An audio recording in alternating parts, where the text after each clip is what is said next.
श्री शिवाय नमस्तुभ्यम. कथा 12 ज्योतिर्लिंगांची. देवांचे देव महादेव म्हणजेच कैलासपती श्री शंकर भगवान होय. शिवशंकराचे 12 ज्योतिर्लिंग आहे हे सर्वांना माहीत आहे. एका श्लोकातून सर्व ज्योतिर्लिंगांचा उल्लेख करण्यात आला आहे. सौराष्ट्रे सोमनाथच्च श्रीशैले मल्लिकार्जुनम उज्जयिन्या महाकालमौगकार ममलेश्वरम परल्या वैद्यनाथंच डाकिन्या भीमाशंकरम सेतुबंधे तु रामेश नागेश दारुकावने वाराणस्या तु विश्वेश त्र्यंबक गौतमी तटे हिमालये तु केदार घृष्णेश्च शिवालय एतानि ज्योतिर्लिंगानि सायं प्रातः पठेन्नर सप्तजन्मकृत पापस्मरणे विनश्यति. सोमनाथ गुजरात वेरावळ, मल्लिकार्जुन आंध्र प्रदेश श्रीशैल्य, महाकालेश्वर मध्य प्रदेश उज्जैन, ओंकारेश्वर मध्य प्रदेश ओंकारेश्वर, वैद्यनाथ महाराष्ट्र परळी, भीमाशंकर महाराष्ट्र भीमाशंकर, रामेश्वर तमिळनाडू रामेश्वर, नागेश्वर महाराष्ट्र औंढा नागनाथ, विश्वेश्वर उत्तर प्रदेश वाराणसी, त्र्यंबकेश्वर महाराष्ट्र त्र्यंबकेश्वर, केदारनाथ उत्तरांचल केदारनाथ, कृष्णेश्वर महाराष्ट्र संभाजीनगर. अनेक धर्म व अनेक देवदेवता असणाऱ्या भारत देशात अनेक देवदेवतांची तीर्थक्षेत्रे व तेथील यात्रा प्रसिद्ध आहेत. महादेवांच्या भारतातील प्रमुख 12 मंदिरांना 12 ज्योतिर्लिंगे म्हणतात. या 12 ज्योतिर्लिंगांपैकी 5 ज्योतिर्लिंगे ही महाराष्ट्रात स्थित आहेत. पहिलं ज्योतिर्लिंग सोमनाथ हे गुजरात वेरावळ येथे स्थित आहे. गुजरातमध्ये सौराष्ट्रात वसलेले सोरटी सोमनाथ मंदिर हे 12 ज्योतिर्लिंगांपैकी एक आहे. देशातील प्राचीन स्थळांमध्ये सोमनाथ मंदिराचा समावेश होतो. हे मंदिर गर्भगृह, सभामंडप आणि नृत्य मंडप या 3 प्रमुख भागांमध्ये आहेत. याच्या शिखरावरील कलशाचे वजन 10 टन आहे. ध्वजाची उंची 27 फूट आहे. पुराणात या मंदिराच्या अनुषंगाने एक कथा आहे. चंद्राचे सोम असे नाव होते. तो दक्षाचा जावई होता. एकदा त्यांनी दक्षाची अवहेलना केली. त्यामुळे राग येऊन दक्षाने त्यांचा प्रकाश दिवसांदिवसाने कमी होत जाईल असा शाप दिला. अन्य देवतांनी दक्षाला उशाप देण्यास सांगितले.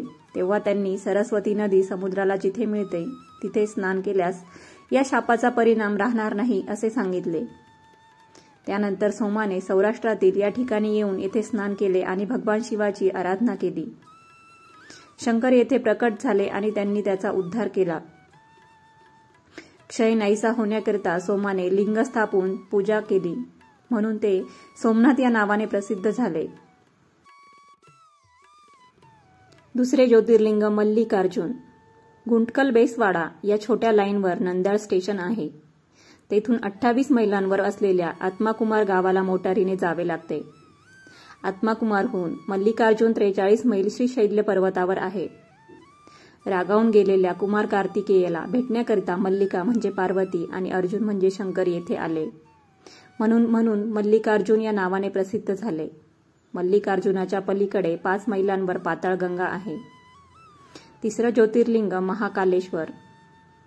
हे मंदिर मध्य प्रदेशच्या उज्जैन जिल्ह्यामध्ये आहे. हे ज्योतिर्लिंग व स्वयंभू असून रुद्रसागर तलावाच्या काठावर उज्जैन शहरात आहे. हे शहर क्षिप्रा नदीच्या किनारी वसले आहे. या शहराला ऐतिहासिक वारसा असून पूर्वी विक्रमादित्य राजाची राजधानी येथे होती. दर 12 वर्षांनी भरणाऱ्या सिंहस्थ कुंभमेळ्यात जगभरातून भाविक येथे जमा होतात. श्री महाकालेश्वर ज्योतिर्लिंगाची प्रतिमा दक्षिणमुखी आहे. 12 ज्योतिर्लिंगात दक्षिणमुखी पूजेचे महत्त्व यामुळे फक्त महाकालेश्वर येथेच भस्म आरती होते. वर्षात केवळ एकदा महाशिवरात्रीच्या दुसऱ्या दिवशी भगवान श्री महाकालेश्वरांची दुपारी 12 वाजता भस्म आरती होते.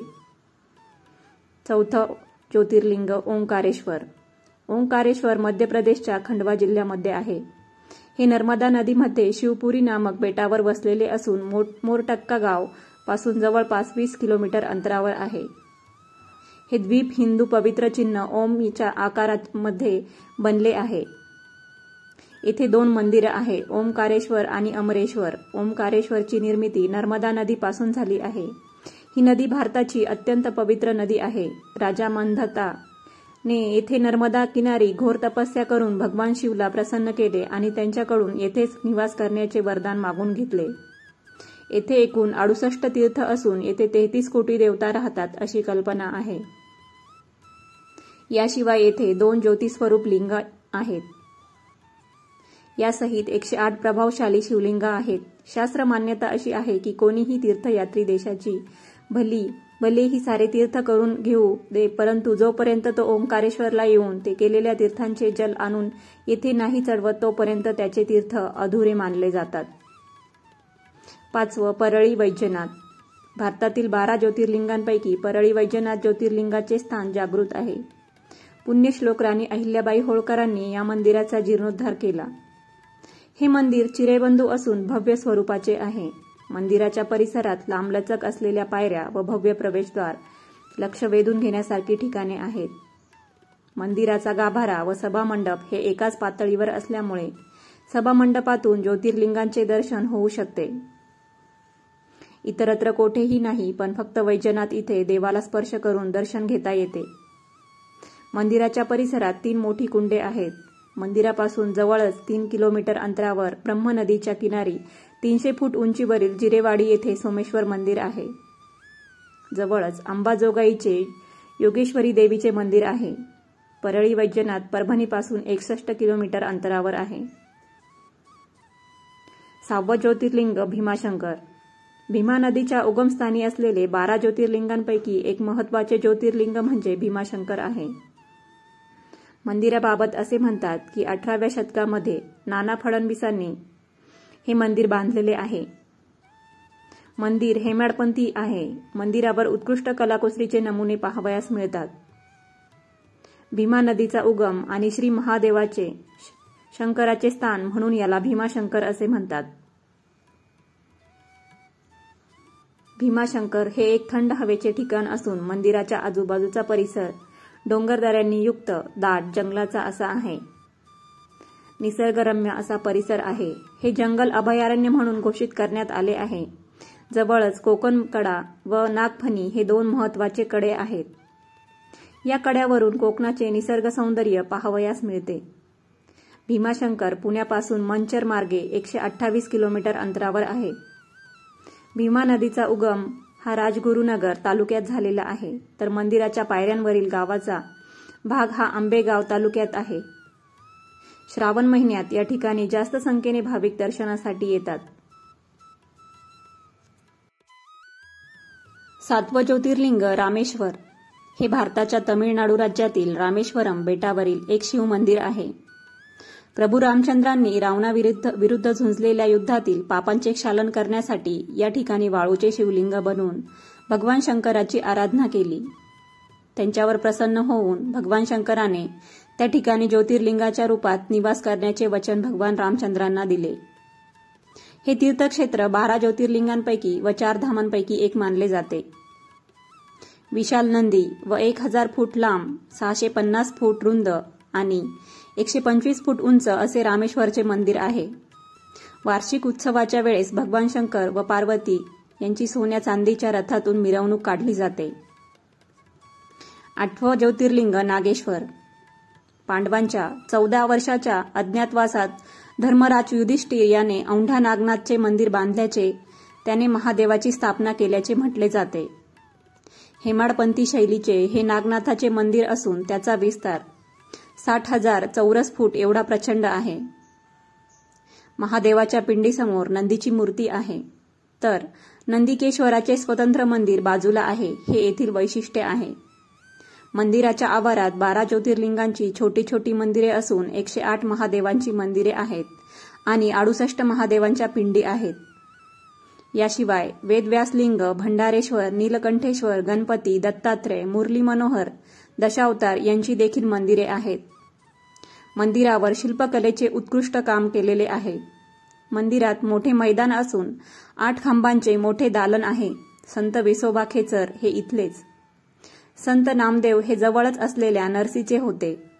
असे समजले जाते की संत नामदेव जेव्हा कीर्तन करीत होते त्यावेळी नागनाथ मंदिराने आपले तोंड त्या दिशेला फिरवले होते. औंढा नागनाथच्या शेजारील राजापूर गावातील उत्खननात प्राचीन काळच्या सुंदर व रेखीव अशा मूर्ती सापडल्या आहेत. सिद्धेश्वर व येलदरी ही प्रसिद्ध धरणे व पर्यटनाची ठिकाणी येथून जवळच आहे. औंढा नागनाथला जाण्यासाठी परभणीहून 40 ते 45 मिनिटे लागतात. नांदेड या शहरापासून 64 किलोमीटर अंतरावर हे ठिकाण आहे. सध्याच्या हिंगोली जिल्ह्यात औंढा नागनाथ हे स्थान आहे. नवज्योतिर्लिंग विश्वेश्वर हे 12 ज्योतिर्लिंगांपैकी एक आहे. शंकराचे हे रूप काशीत पूजले जाते. पूर्वी वाराणसीत काशी विश्वनाथ मंदिर होते. वाराणसी भारताची सांस्कृतिक राजधानी असून ते भारताची पवित्र गंगा नदीच्या किनाऱ्यावर वसलेले आहे. शहराच्या मध्यावर विश्वनाथ मंदिर असून तेथे भगवान शिव विश्वेश्वर किंवा विश्वनाथ ज्योतिर्लिंग स्थापलेले आहे. श्री विश्वेश्वर ज्योतिर्लिंग हे कोणाच्या तपस्येचे तयार झाले नसून येथे साक्षात भगवान शिव हेच विश्वनाथच्या रूपात प्रकट झाले असे म्हणतात की येथे मृत्यू येणाऱ्या प्रत्येकास मोक्ष प्राप्त होते. 10वे ज्योतिर्लिंग त्र्यंबकेश्वर. नाशिक जिल्ह्यातील त्र्यंबकेश्वर येथील ज्योतिर्लिंग हे भारतातील 12 ज्योतिर्लिंगांपैकी एक महत्त्वाचे ज्योतिर्लिंग आहे. या ज्योतिर्लिंगाचे वैशिष्ट्य म्हणजे शिवलिंगास ब्रह्मा, विष्णू, महेश या तिघांच्या प्रतिमा आहेत. त्र्यंबकेश्वर ब्रह्मगिरी या पर्वताच्या पायथ्याशी वसले आहेत. हा पर्वत म्हणजे शिवाचे एक रूप मानले जाते. याच पर्वतावर पवित्र गोदावरी नदी उगम पावते. या मंदिराचे बांधकाम इसवी सन 1755 साली पेशवे बाळाजी बाजीरावांनी केल्याचा उल्लेख आढळतो. दर 12 वर्षांनी नाशिकबरोबर त्र्यंबकेश्वरलाही कुंभमेळा भरतो. त्याचबरोबर निवृत्तीनाथांची यात्रा, त्र्यंबकेश्वराची रथयात्रा इत्यादी महत्त्वाच्या यात्रा या ठिकाणी भरतात. त्रिपिंडी नारायण नागबळीचा विधी भारतात फक्त याच ठिकाणी होतो. जवळच ब्रह्मगिरी पर्वत असून या पर्वतावरून महाराष्ट्रातील सर्वार्थाने महत्त्वाची नदी गोदावरीला उगम होतो. कुशावर्त तीर्थ, गंगाद्वार व मुक्ताई मंदिर, संत ज्ञानेश्वरांचे ज्येष्ठ बंधू निवृत्तीनाथ यांची समाधी, मंदिर इत्यादी महत्त्वाची स्थाने त्र्यंबकेश्वरपासून जवळच्या अंतरावर आहेत. नाशिकपासून त्र्यंबकेश्वर हे तीर्थ फक्त 28 किलोमीटर अंतरावर आहे. 11वे केदारनाथ ज्योतिर्लिंग. हे हिमालय उत्तराखंडच्या रुद्रप्रयाग जिल्ह्यामध्ये मंदाकिनी नदीच्या किनारी आहे. पुराणाप्रमाणे भगवान विष्णू जगाच्या कल्याणाकरिता पृथ्वीवर निवास करण्यासाठी आले.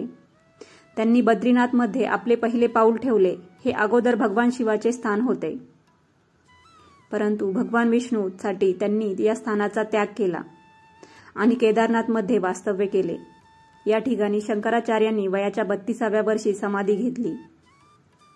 केदारनाथ हे ज्योतिर्लिंगांबरोबर 4 धामांपैकी एक आहे. प्रतिकूल हवामानामुळे हे मंदिर एप्रिल ते नोव्हेंबर या कालावधीमध्ये दर्शनासाठी खुले असते. 12वे घृष्णेश्वर. 12 ज्योतिर्लिंगांपैकी घृष्णेश्वराचे एक महत्त्वपूर्ण ज्योतिर्लिंग महाराष्ट्रामध्ये आहे. शिवशंकराच्या उपासकांसाठी पवित्र स्थान असलेल्या घृष्णेश्वर मंदिरामध्ये शिवभक्तांची खूप मोठी गर्दी होत असते. पुण्यश्लोक अहिल्याबाई होळकरांनी इसवी सन 1765 ते 1795 मध्ये 1795च्या दरम्यान घृष्णेश्वराचे संपूर्ण मंदिर बांधून त्यावर नक्षीकाम करून घेतले.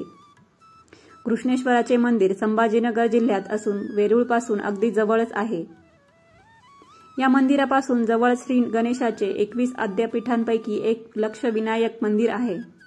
छत्रपती शिवाजी महाराजांचे आजोबा मालोजीराजे यांच्या घराचे अवशेष जुना वाडा देखील मंदिराजवळ आहे.